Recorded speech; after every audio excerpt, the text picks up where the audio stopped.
Kristine, listen, we're gonna become attached to each other for real. I kind of like, I like your swag, I like your attitude, like I feel you, like I kind of like, you know how sometimes you connect to people like through a vibe, you know what I'm saying? Yes. Like a vibe about somebody, yeah, I can feel. What do you mean? I connected through you to your picture. I was like, I need to get a hold of this guy right now. Straight up. Like, yeah. I got 5 fucking new requests on my kiosk right now, and they're all from fucking, which I'm not gonna accept, but I got fucking. I figured they were gonna start coming in, you know what I mean? But I'm not gonna accept that shit. I already got one. Okay, just accept them. Get what you can when you're in there. What the hell? Nah. Should I? I would, but the fuck? Just go ahead. What can you do? What can you do? You're in there. What should I get from them? Tell me how to hustle them. What should I do? You tell me. Tell them to fucking put money on your books. Give your homegirl Kristine some money. Call my homegirl Kristine, hook her up with some money. Make sure she got money on her phone. Say that's your sister, you know, I'm your sister. Yeah. I might have to. Listen, I might have to do that because the cracker is hungry as fuck in here. I'm not gonna lie. I'm being dead ass. Like, for real, do what you gotta do, babe. Like, seriously, don't fucking... Yeah. Seriously. The Love You Miss You Bye podcast. Let's inspire each other.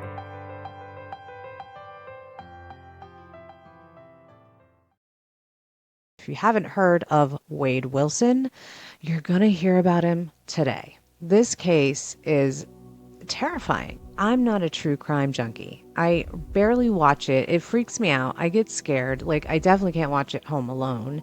I don't know. I have this thing where I don't like to put negative news or negative information into my brain. I don't like darkness. You're probably thinking, well, Christy, the world is a little dark right now. So you just shut your brain off. You just close your eyes and pretend it doesn't exist, you know, la, la, la, la, la. No, I just choose what I consume. Obviously, I have to hear about the things that are going on in the world, but I don't have to hear about murder cases. I don't have to hear about true crime. That's a choice. And unfortunately, I got in my own way and went down a rabbit hole, and now I feel like I need to talk about it. I'm more looking at this case not from the true crime aspect, but more about the psychological aspect. First, let me tell you the background. Wade Wilson is, from the outside, a very good-looking man. It looks like once he got to prison, he got tatted up on his face, and it made him more of a bad guy. Before the crime, you'd think he could model. Then, when you hear about who he actually is, absolute monster. So let me tell you a little bit about it. Wade Wilson is 30 years old, and he was found guilty in June 2019 of the brutal murders of Kristine Melton, 35, and Diane Ruiz, 43, in Cape Coral. The jury recommended the death penalty for each murder. Trial Judge Nicholas Thompson will decide whether to impose the death penalty or life in prison without the possibility of parole on August 27th. So, this month. Wilson, then 25, met Kristine Melton, 35, and her friend Stephanie Sailors on October 7th, 2019. They went to a bar. After the bar closed, Wilson and the two women went to the home of Jaden Shepard, where they stayed for several hours before leaving in the morning. Wilson, Melton, and Sailors then went to Melton's Cape Coral home. After Sailors left, Kristine's friend, Wilson strangled Kristine to death as she lay asleep in her bed, and then stole her car. A short time later, sounds like the same day, Wilson saw 43-year-old Diane Ruiz walking along a Cape Coral street, asked her for directions to a nearby school, and lured her into his car. Now, I don't know how you lure someone into your car. I can tell you, maybe I'm just scared of the world and I don't trust anybody, but if somebody pulled up next to me, asked me for directions to the school, I would tell them, and then I would keep walking. So I'm not sure what he said to her, and I guess we'll never know, to actually make a 43-year-old woman who's lived in the world decide to get into this car. I don't know. Is it his good looks? Was he comes off, looks are deceiving, man. It's like, just because you're good looking doesn't mean you're harmless. Doesn't mean you're a good person. I don't know. That little intuition that we all have as women did not go off. It didn't go off for her. When Ruiz tried to exit the car, so there had to be something that happened where she said, I'm getting the hell out of here. Wilson attacked her, beating and strangling her before pushing her out of the car and running over her 10 to 20 times. 10 to 20 times. After the murders, Wilson called his biological father, Stephen, confessing and narrating the gruesome details of his crimes. Hey, Dad. What's up, boy? Hey, I just wanted to call you so you know that this is the number. They were just, this is the only time they give me the phone. I'm still in the sidewalk, so. Did they come talk to you last night? They did, and apparently they had already got the there. Yeah, and when I walked out of visitation, my wife, she was in the truck, and she found she had gotten an alert of a news story. They said they had found her at like 1:30, and they didn't announce it, I guess, until 6 o'clock or whatever. But they still haven't come out and identified her. Oh, really? They haven't? They said no. They said that they couldn't identify her. They needed the medical examiner to do it. You're kidding me? Holy shit. Was it that bad, son? It was that bad, Dad. I mean, I ran 100 times. I mean, it was that's the part that made it bad right there. It wasn't bad until that happened, and then it got bad. Yeah. Listen, I know the calls are recorded and all that, but I was sitting here working and I was thinking about it. Yeah. And it's really bothering me, but this is what I just don't understand. Like, why to that extreme? I don't know. What are you angry with, dude? What are you angry about? Especially with women. Like, what are you angry at women for? I love you. I can't even tell you how much this is tearing me. But I feel like I told you yesterday, I feel like I worried what was coming. Yeah. So they're not going to be. They're definitely not going to be sympathetic to me, especially since it took a medical examiner to identify the second girl. Like I said, they still haven't. They still haven't announced it. Yeah. They went to her family, and told her family that they think. I'm assuming maybe the clothes or something matched. Or something. Probably the clothes. That's what they asked me about the clothes, what clothes she was wearing and stuff like that, and all that type of stuff. Yeah. So, I mean, they're not gonna. You think they're not gonna give me like the death penalty or anything, are they? Wait, listen. I can't answer that. I'm not going to tell you yes or no. I don't know if it's a capital crime. I think it has to be like premeditated capital crime or something. But I'm not sure, son. Okay, well, listen.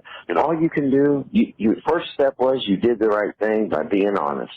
Okay. Second step is you have to work on yourself a little bit and figure out what it is that triggers you like that. We know it's drugs, number one, but number two, why is it always women? Why are you so mad with women?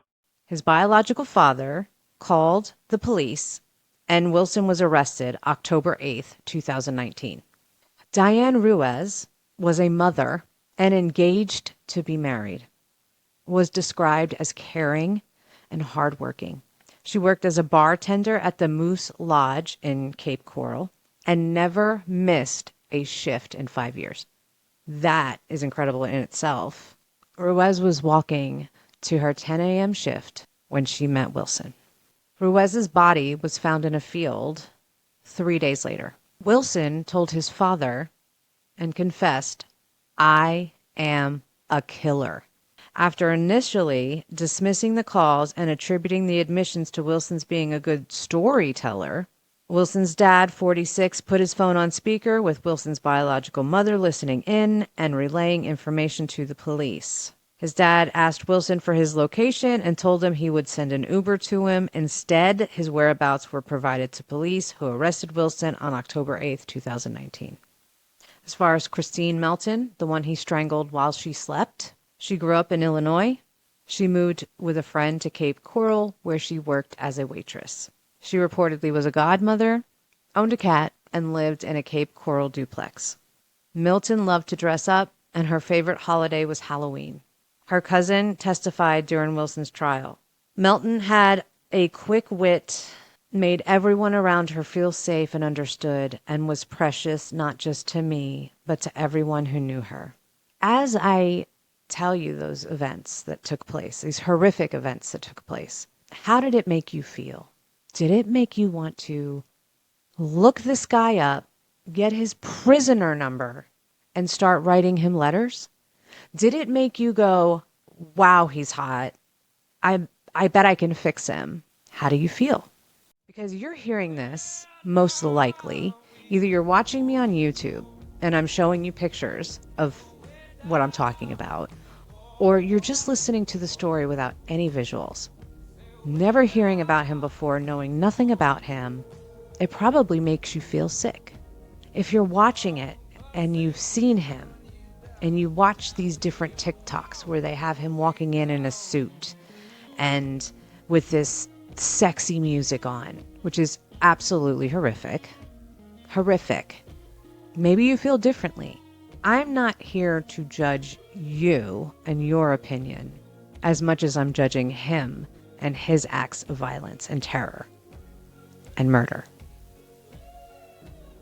But I want to understand where someone that is perfectly normal in every other aspect could feel lust for a man that has anger towards women, who could kill you. I just want to know where that comes from.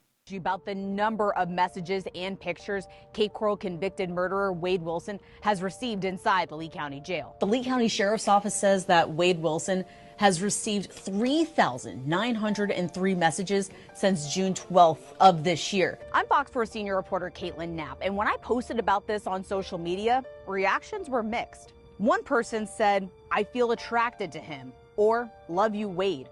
Others started asking for his inmate number to send him letters or put money in his account. Someone said Wilson shouldn't get any more communication from the outside. So I wanted to dig deeper about what seems to be an infatuation with Wilson for some people. I spoke with the Illinois Wesleyan University psychology professor who says that there are many reasons why this could be happening. True crime isn't a new thing, but Professor Amanda Vickery says it's really exploded in the past decade. That everything that seems to be related to preventing it from happening to us seems to really draw people to true crime, especially women. Vickery focuses on true crime, and specifically a woman's interest in killers. Killers like Wade Wilson, who murdered Kristine Melton and Diane Ruiz in 2019. Some women have this fascination with the killers themselves. Why? According to evolutionary psychology, we today are still attracted to the things that would have helped us survive back in our ancestral past. Think hunter-gatherer environment. Vickery says the gatherer is meant to be a protector, the dominant figure. Who is more dominant than a killer? And so while consciously it makes no sense for a woman to be attracted to a killer, especially who has killed other women, our subconscious mind doesn't always make that distinction. That dominant trait is something she says women can be attracted to. But it's not just the physical looks. It's this combination of this sort of bad boy dominant male image. Vickery used Ted Bundy, John Wayne Gacy, Charles Manson, and Chris Watts as examples. She says in some cases, though, there's no attraction or fame aspects. There could be people reaching out of genuine, compassion for him, some sort of religious outreach. Beyond the psychology of Wilson's case, Vickery hopes her studies can help women in the long run. And this research can sort of help us understand, why are we attracted to men who are aggressive sometimes? While all this communication may seem harmless, Vickery doesn't think it's a good idea in Wilson's case. In situations like this, where the crimes are so random and graphic, and I don't really feel like he's expressing remorse, I probably wouldn't recommend reaching out to him. Wade Wilson is not the first killer to receive attention from women, and he won't be the last. People put these monsters on their walls. They obsess about them. They make fan clubs about them. They make videos that are just like ridiculous. I don't understand it. I'll never understand it. But I can tell you, as someone that was a wife to somebody behind bars, it's no joke. It's not fun. I hated everything about it. I didn't ask to be put in that position. I just was. And my ex did not murder anyone. And I still resented him for doing that to me. Why would you want to put yourself there? You have to support them. You have to pay for their food, their hygiene, their stamps, their letters, their phone. Anything they need, you have to provide. And I hope, if you're thinking about reaching out to a prisoner or an inmate, because I know there's a lot of you out there, I would ask that you reconsider that. There's some good guys on the other side of the bars, you know? This is my take. This is a murderer. He does not deserve your compassion, your love, your money, or your time. He is a monster. Period. Love you, miss you, bye.